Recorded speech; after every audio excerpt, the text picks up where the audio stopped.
ஓம் சாந்தி. 5/5/2024.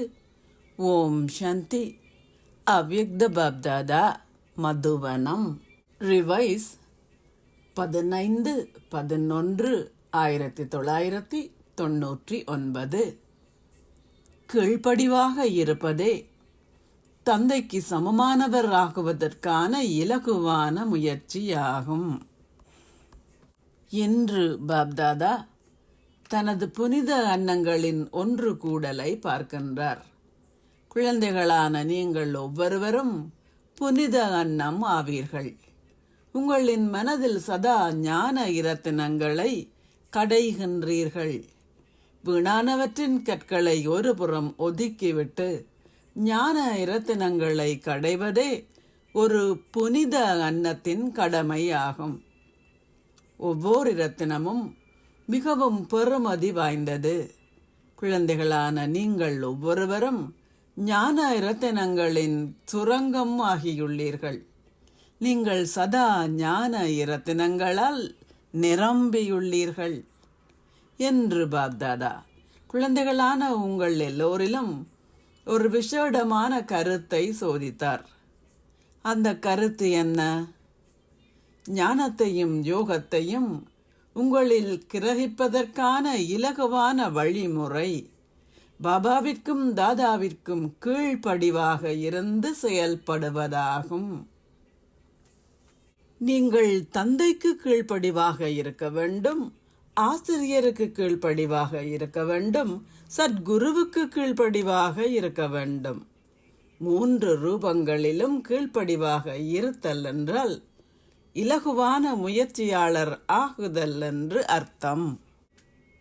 எங்கும் உள்ள பாப்தாதாவின் கீழ்ப்படிவான குழந்தைகள் எல்லோருக்கும், சதா தடைகளை அழிப்பவர்களாக இருக்கும் குழந்தைகள் எல்லோருக்கும், இலகுவாகவும் எப்போதும் ஸ்ரீமத்தை பின்பற்றுபவர்களுக்கும், சிரமப்படுவதில் இருந்து விடுபட்டிருப்பவர்களுக்கும், சதா மகிழ்ச்சியாக பறப்பவர்களுக்கும், மற்றவர்களை பறக்கச் செய்பவர்களுக்கும்,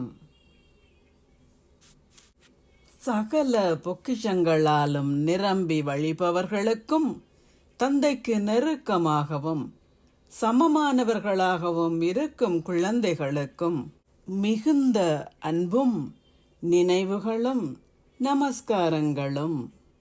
குறிப்பாக களைப்பற்ற மற்றும் என்றும் தயார் நிலையில் இருக்கும் குமார்களுக்கும், பறக்கும் ஸ்திதியில் பறப்பவர்களுக்கும் பாப்தாதாவின் விசேடமான அன்பும் நினைவுகளும்.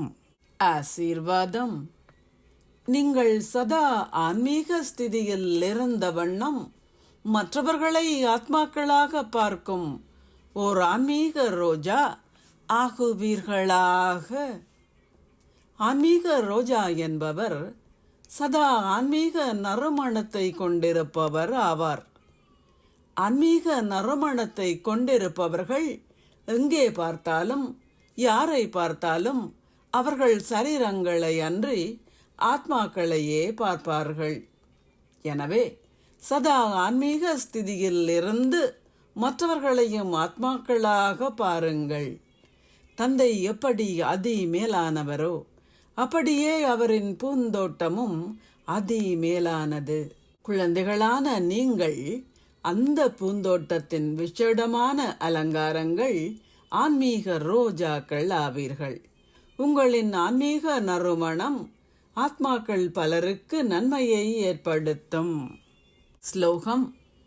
ஏதாவதொரு ஒழுக்கமுறை கோட்பாடுகளை மீறுவதன் மூலம் நீங்கள் யாரையாவது கள்ளி பூட்டுவீர்களாயின் அது உங்களின் துன்ப கணக்கில் சேமிக்கப்படும். ஓம் சாந்தி. நன்றிகள் பாபா.